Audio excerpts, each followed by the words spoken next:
Hoy voy a entrevistar a Richard Brown, un veterano de la industria de los videojuegos con más de 35 años de experiencia. Estuvo en compañías históricas como eidos, Universal Interactive y THQ, además de haber liderado el área de proyectos externos en Digital Extremes, donde trabajó en títulos como Warframe, Dark Sector y Wayfinder. Actualmente, Richard es director de Blue Moon, su propia consultora, y hoy nos va a compartir su visión sobre la industria, así como consejos para desarrolladores nuevos. Obviamente, Richard, siendo un hombre de California, va a hablar en inglés, al igual que yo. Pero tranquilos, me tomé la molestia de subtitular la charla entera en español para que puedan entender lo que dice. Así que si estás empezando en la industria, o simplemente te da curiosidad cómo es un juego por adentro, quédate a escuchar lo que tiene Richard para decir.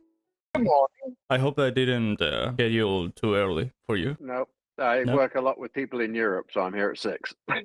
That's the problem with having teams in Finland. Not Yeah? only the 8 hours to England, but an extra hour or 2. Yeah, I have a big problem with mornings. I'm a heavy sleeper. It's not good. You'll get older, you'll have kids, and then you'll never wake up after 6 o'clock. Well, how are you doing today? No,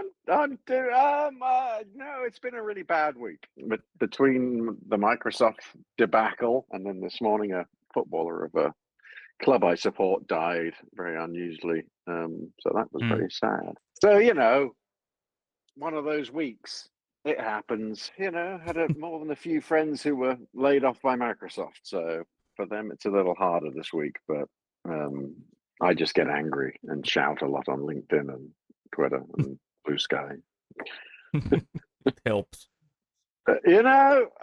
Lots of uninformed opinion goes on is the problem, and people make it's so tribal, especially Twitter. Twitter's crazy. A load of Microsoft fanboys who are like, "Oh, it's just normal." It's just like, no, this is 10 years of complete failure by Xbox, and this is where it ends up. Where are you? You're in a very nice. Is that an office or a sound room? No, it's my room. It's just my room. Wow, very posh. Nicely done. Well, I love the Pikachu. I'm happy that it looks like an office. Well, so do I. You don't want to see that way. I mean, I've actually worked from home for about 11 years now, and somehow I ended up in the garage, and so I have one half of the garage, and that half of the garage is the gaming PC and garbage, basically. Okay, first of all, thank you for your time. I'd like to upload it, but if you don't want to be uploaded, I won't upload it. Yeah. We'll see if I stumble and go and say crazy things that I shouldn't say. Shall we start? Go for it. Looking back at your career so far, what would you say that has been one of your biggest learning moments as a leader in the games industry? Oh, I think that's a very tough question. I've been doing this for a very long time, so I can 35 years, many. right? About 37. Yeah. So, I think the most important thing I ever learned was I was always kind of a jack of all trades because I'd done art and I'd done programming and I'd done sound, and then I got into project management, and I realized that there were always people smarter and better than me in all those specific areas. And honestly, the most important thing I ever learned was hire people smarter than you. Whenever I've set up teams at publishers, I always hired, experts in their field. I can have input to design, I can have input to art, I can have input to sound, but I need people who have done that professionally and are top quality to give actual feedback to development teams rather than just me. There was always an ongoing joke where, the producer would walk into a studio and say, "Hey, make that art more brown or make that gameplay better." You need experts in the field to actually break down what that means into a language that can be developed. When I was very young, I thought I knew it all. And then about 7 or 8 years into it, realized that I really didn't. Yeah. We all think that we are the best at something, and there's always a bigger fish. I actually never thought that. But in fact, the reason I got into management was I knew that I'd never be a good programmer. You've been involved in product development, publishing, and external production across major companies, right? Yes. How has your approach to leading teams or projects evolved over time? I think it's evolved as the industry has evolved, which generally means, it's gone in massive scale. I do a talk I gave one at Reboot this year, where I go through 8-bit era, 16-bit era, 32-bit era, and beyond. And, basically projects went from being me in a bedroom to being thousands of people developing a game now. And so the biggest change and the biggest evolution in gaming has just been the scale and the amount of people you need to work and to complete a project and all the support that requires. It's grown massively. We were a bedroom cottage industry, and now we're bigger than the movies and a multi-billion-dollar business. So it's been a question of scale, I would say. Were there any mistakes or challenges that shaped the way you work today? Yeah, always. Unfortunately, mistakes happen, especially in the creative business. I think, again, one of the greatest learnings you'll ever get is knowing when to stop. There are projects that you put into development that with all the best intentions you think are going to be the greatest things ever. And at some point you realize maybe they're not. And that could be the idea wasn't great. Maybe the team can't execute on that idea. There's a number of different reasons. And pulling that stop break is the hardest thing you can possibly do, because you're changing people's lives. With the Microsoft situation yesterday, it's a very relevant thing at the minute. Sometimes these things have to be done, but the important thing is to do them as soon as possible. And that's, I think what angered people about the Microsoft thing yesterday is they didn't. They did it very, very late on. I think I'm not reading my Twitter, but could you explain what the Xbox and Microsoft situation is? So what everyone is in the same page?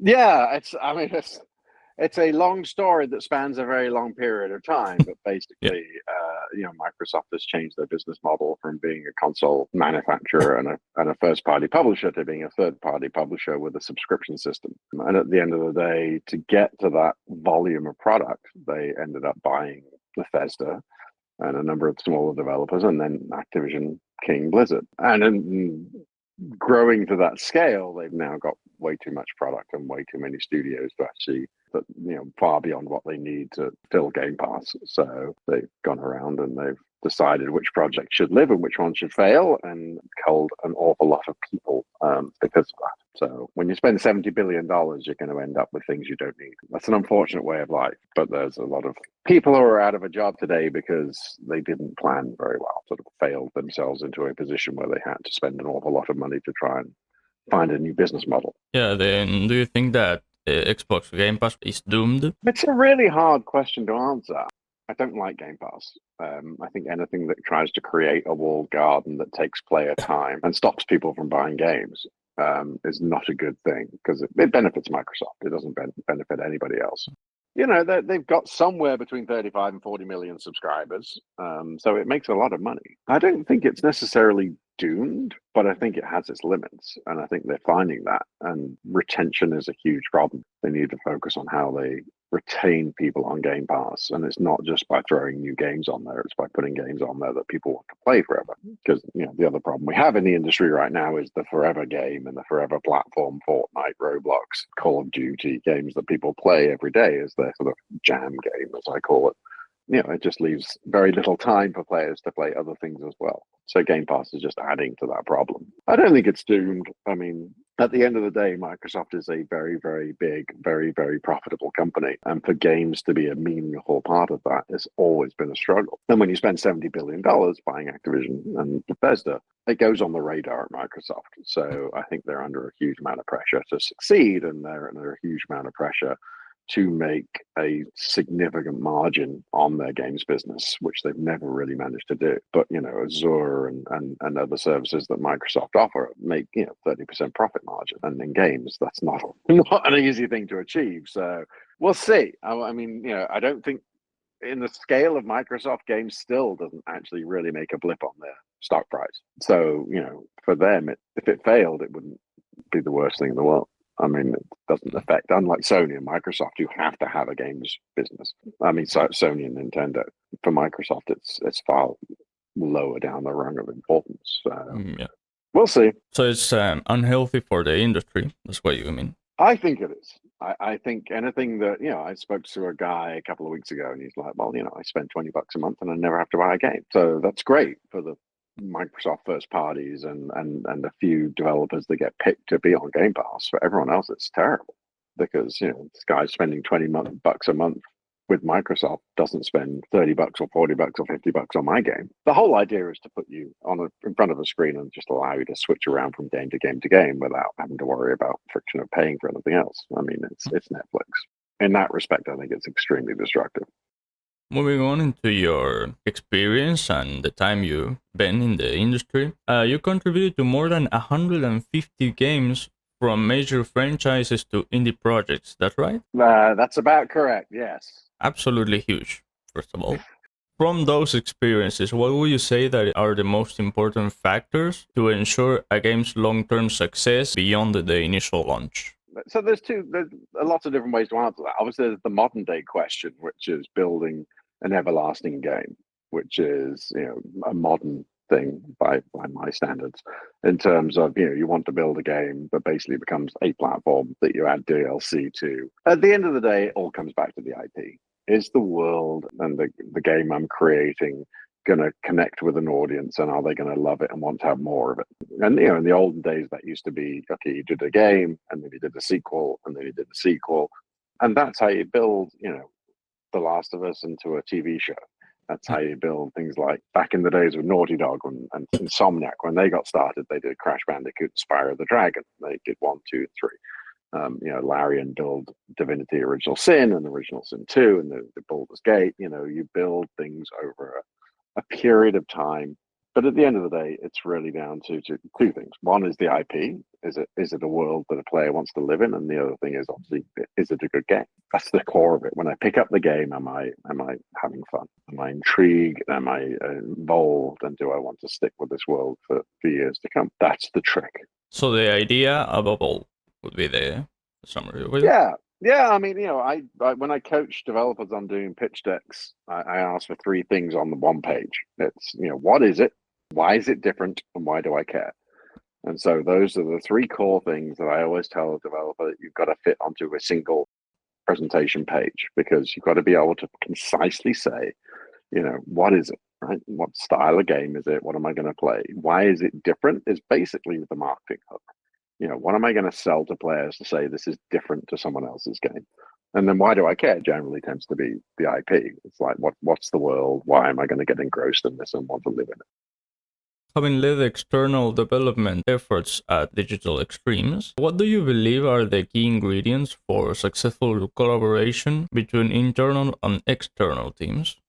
The biggest thing is, like I said, hiring people who can speak the same language as the developer is one of the most important things. I always had an art director, a tech director, and a creative director, so that I had someone who designed, and I had someone who did art, and I had someone who was a coder and was technically proficient, so that they had their peers at the other external developer.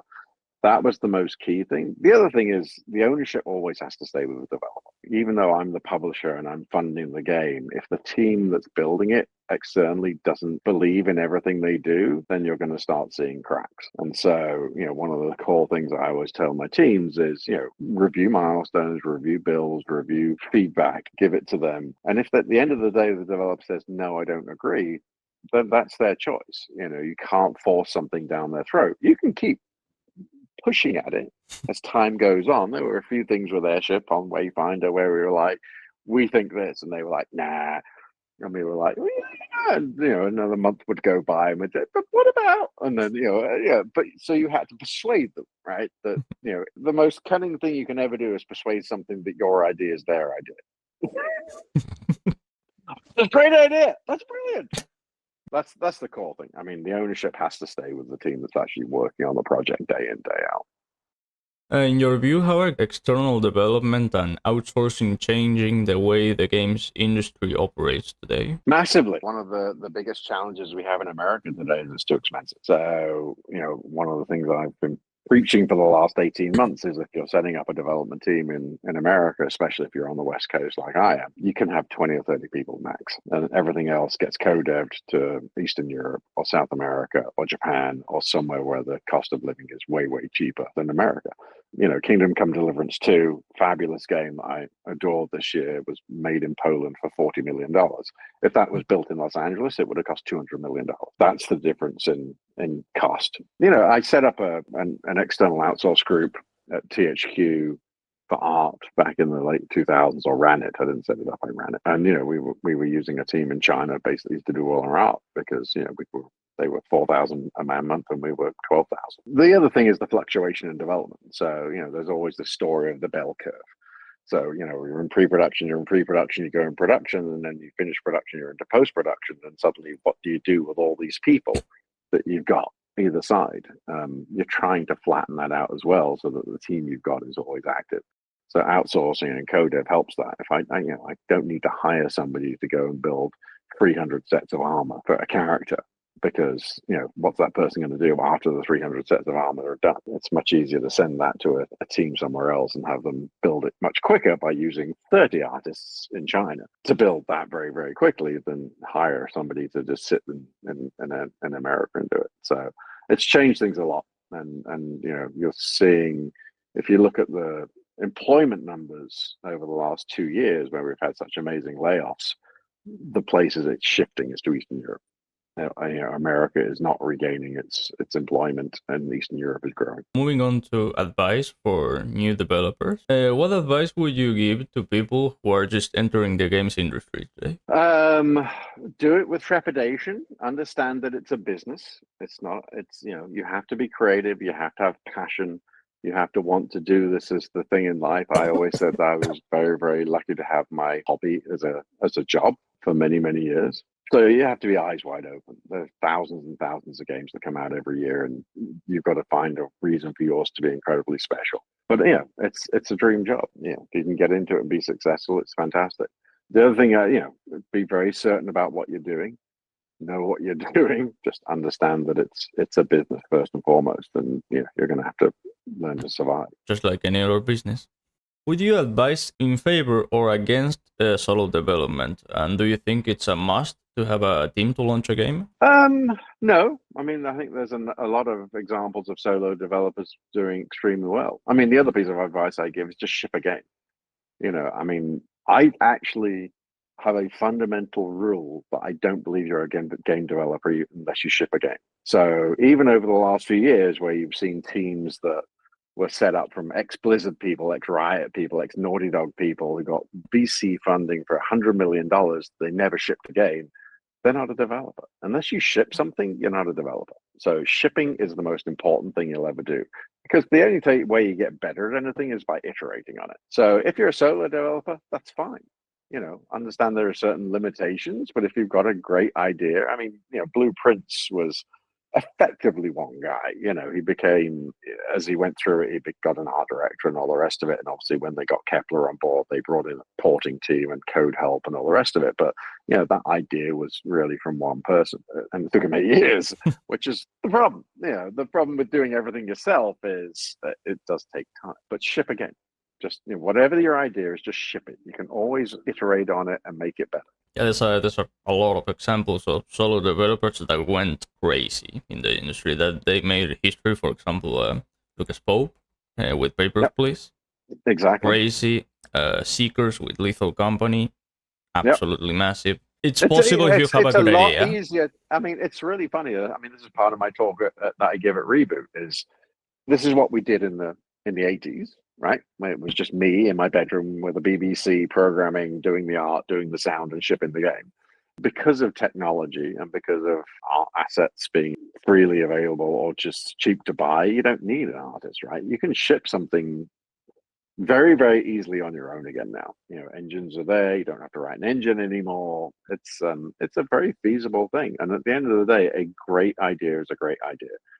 Blueprints is a genius idea.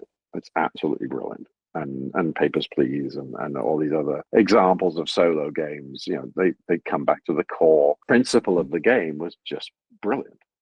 From your experience, what qualities or habits tend to set successful teams or individuals apart? Shipping, most important, but knowing when to move on. The problem with game development is that some things you want to be perfect and you just iterate and iterate and iterate and you go round and round in circles and you don't actually move forward. You've got to know when it's good enough, you move on, because you can always come back if you need to. At the same time, if you iterate and it's not good enough, maybe it's time to stop doing it. So that's the other thing, is knowing when to stop. Yeah, perfectionism isn't good. Nothing is perfect, and especially today. It's an interesting discussion that I've been having a lot recently about janky games, which are very successful on Steam. It gives a sense of authenticity. People don't need, especially the modern audience, the modern younger audience. My kids. Very fortunately, I've been able to watch a 20-year-old and an 18-year-old grow up over the last 10 years and see them play Roblox and Minecraft and all these Genshin Impact and all these things. They like nice games, but at the end of the day, they want that authentic feel and that fun and that social connection with their friends, and they don't really care if it's polished. People of my age, we want Uncharted and we want Ghost of Tsushima and we want things that look a bajillion dollars. The big market these days, they don't care. They just don't care. What changes in the gaming industry have caught your attention in the last few years, whether positive or concerning? I mean, I think the janky thing is both positive and concerning. It's concerning for a lot of very professional developers who obviously pride themselves on doing everything to perfection, because suddenly their market may be floating away a little bit. But I love the fact that anybody can build a game, and I love the fact that anything can be successful on Steam. I love the fact that there's no publishing boundaries anymore. I mean, the idea of setting up Digital Extremes as an external publisher when we did was actually fairly easy because digital distribution made it so. When I started in the industry and for 15 years thereafter, you had to have shelf space at Walmart and Target and GameStop and all these places. You had to pay for end caps. I mean, there was no real way to get a mass product out there. Now anybody can do it. So I think, that trend is good. I mean, the free trend, I think, is played out to a point. I think there's now the free-to-play games as a service games are out there. Everybody went chasing after them, and lots have failed, because at the end of the day, there's only a handful of games that can actually be massively successful at any one time. And running those games is very expensive. So, we've seen, unfortunately, a vast number of games, and Concord, obviously, the most famous of the failures that, just didn't find an audience because people were playing a game like that already, and it didn't have a why is this different enough. And so, I think that's the danger. The positive trends I see is going back to AA, smaller budget games that just deliver a nice, robust experience in 10 to 12 hours. We had to stop making those games. When I was at THQ, we literally, had to start putting into our greenlight decks, how do you stop this game from churning? Because people would buy a game, then they'd take it back to GameStop and they'd get another game. And GameStop would then recycle the game. So with things like Darksiders and Darksiders 2, there was a limit on how many copies we could sell, because, you took that game back, you finished it in 12 hours and it went back to the store. So GameStop would buy 1 million copies off THQ, and that was it. They'd never buy another copy because they'd just regurgitate the ones they had. That's terrible for the industry, because obviously that means we didn't get any further money, despite the fact that millions and millions of more people were playing. So it went away. For 10 years, we stopped building those games, and now they're coming back because with digital distribution, you buy the game. In your opinion, what are some of the biggest challenges game companies will face in the next 5 years? Is AI one of them? No, I mean, AI, I think, it's going to be very interesting to see whether the vitriolic opposition to it continues. AI can be very, very useful in a tool chain, and I think there are certain use cases in real-time applications that definitely pique my curiosity. I think that the biggest challenge is we've basically hit growth peak at this point. Everybody who wants to play a game can play a game. Mobile devices are ubiquitous. So, if anybody wants to play a game, they can play a game. And over the last few years, we've seen, hours of people playing, obviously hit the peak in COVID and has slightly come down. So there are so many gaming hours in a day. And from a financial standpoint, I think we've spent the last 5 years wringing every dollar and cent out of every player on the planet. And, now we're in the place where we're charging people $10 to play the game 2 days early, which is vile, I think. So I think, the biggest challenge is that I think we've hit a growth peak at this point. So we're dealing with a market that's not going to expand greatly. And we're also dealing with a market, like I say, that, people have their live service game that they play.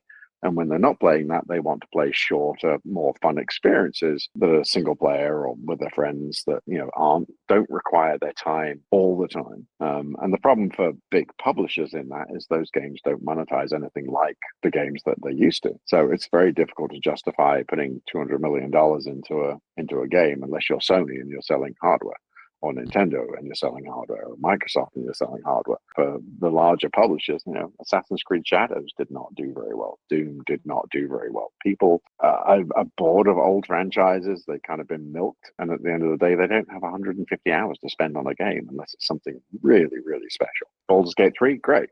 Assassin's Creed Shadow, not so great. Everyone's seen Assassin's Creed a million times. They don't need to see it again, even though it's actually a very nice game. But it's got a limited market at this point, so you can't justify spending $150 million on it. So we need to build shorter, smaller, cheaper games, and that's great. But for a company that's listed on Wall Street, that doesn't move the needle. Yeah, the plus 20 franchises in the industry are not for me, honestly. It's tiring. It goes across all media. I mean, I had dinner with a few friends from Tencent the other night, and we were talking about Star Wars. And there was two of us around the table who actually saw Star Wars in a movie theater.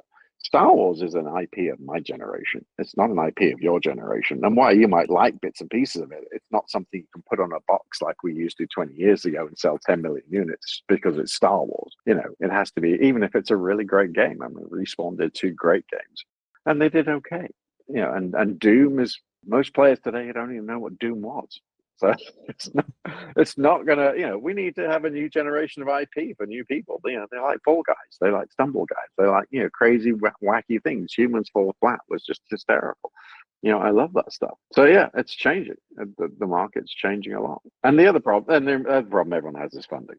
Finding funding is becoming incredibly challenging. Yeah, money is always on the way. Yeah, but in the days of the traditional publisher, we had a publishing plan, and it would go out 3 years, and we'd have a big title every quarter, and then we'd have little titles in between. I mean, there was a lot of projects that we'd put in development because it wasn't that expensive, that we knew we could break even or just make a 15-20% profit on fairly easily.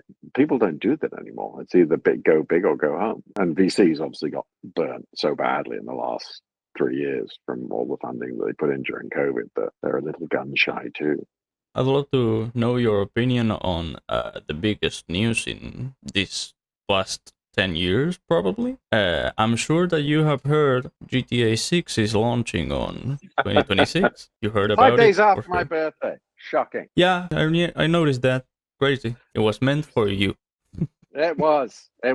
Should have been on my birthday, but... Not only that, but have you also heard about the Volvo Digital planning to launch a game on the exact same day and hour as GTA 6? That I had not heard, but that's a great piece of marketing. Yeah, that's what I was going to ask of you. Some people say that it's a bad move to publish at the same time as probably one of the most anticipated games in the last 20 years. Some saying it's genius. I wanted to know what side are you on? It's a great way of getting attention. And at the end of the day, you can always slip it one way or the other once you've got that attention. So, not that they will, but,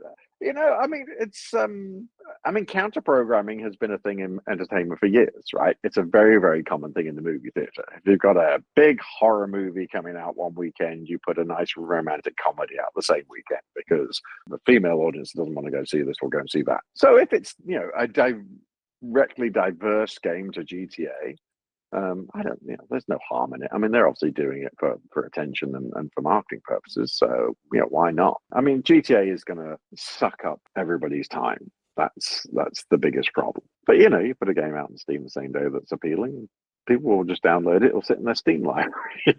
I don't think that's an issue. It's a very Devolvery type thing to do. With your background spanning both technical and executive roles, how has your understanding of the business side of games evolved throughout your career? I was very lucky to go and work in the publishing side of the business very early. So I went to Domark, who became Eidos years later in 1989. And so I got to see marketing and PR and be part of that from day one, pretty much of being full-time in the industry. So part of my job was going with builds to go see magazines. It was going to see distributors. It was going to see sales companies. So working with publishers the first 25 years of my life, that's what I had to do. I had to do P&Ls with the business development guys to make sure that the game made sense. I was involved with the business side very early on, and that helped get a better understanding of what works in the market, what doesn't work in the market. Every time I see a game, why is it different? Why is that so important? Because as a publishing person, as a marketing person, I need to know what I'm going to sell the game on. I see pictures all the time. I'm like, it's great, it's beautifully done, but what am I selling? It's another Elden Ring. If you look at all the Souls-likes that are in development right now, I mean, all the horror games that are in development right now. I mean, I look at Summer Game Fest trailers, I just glazed over after a while because it's all the same stuff. You need something unique. And Elden Ring's a great example. A, it's From, so that's one thing. But B, there was just that tree. That image of that tree just burned into your mind the minute you saw it. It's just like, God, that's brilliant. And so it can be, visual cues. It can be, something that just looks different, which is no guarantee of success, but at least it gives you something in a player's mind. I mean, when I was at Tencent, I was looking at some projects and there was a couple of trailers that went on the Game Awards and they were back to back. There was 2 trailers from the same company back to back, and I honestly couldn't tell where one stopped and the other started. And that's when you've got a problem. Last question, the typical one, gotta be, if you could go back and give your younger self a piece of advice when you were starting out in the industry, what would it be? Have more patience. When you're young and you start in this industry, everything happens very, very quickly. And sometimes, I've jumped ships when I shouldn't have. Patience is key. And I don't know. I mean, you have to be voraciously interested in what you're doing. When I first started, I was a 17-year-old. Project managing people who are much older than me. And so I'm driving around the country going and seeing them and telling them what to do and telling them why things don't work and asking them why this doesn't work. And they're like, who the hell are you? You're a 17-year-old kid. But I'd read every single magazine of every single platform. This was back in the days when we had all these computers around. And so, when they said, well, the game can't do that, I was like, well, this game doesn't. Having that foundational knowledge was actually huge. So when you start a project, when you start getting into the industry, you really need to read up and know all about it. And it's incredibly easy to do these days. But look at history. The reason I do this talk at Reboot is full of young European developers. And the reason I do this talk that takes them through 8-bit to where we are now is there's so much you can learn from looking back to when things were much, much more limited. The constraints are the most important thing you can ever have. I mean, Ryan Reynolds said once, unlimited time and unlimited money is the worst thing for a creative person. And it's true. And now we've got terabytes of data we can store and gigabytes on a disk and all the rest of it. When I had 32K, everything that went into that game had to be in that game. If it didn't need to be in there, it couldn't go in there because I only had 32K. I mean, there's a load of games I didn't have credits on when I was young because we couldn't spare the bytes to put people's names in the game.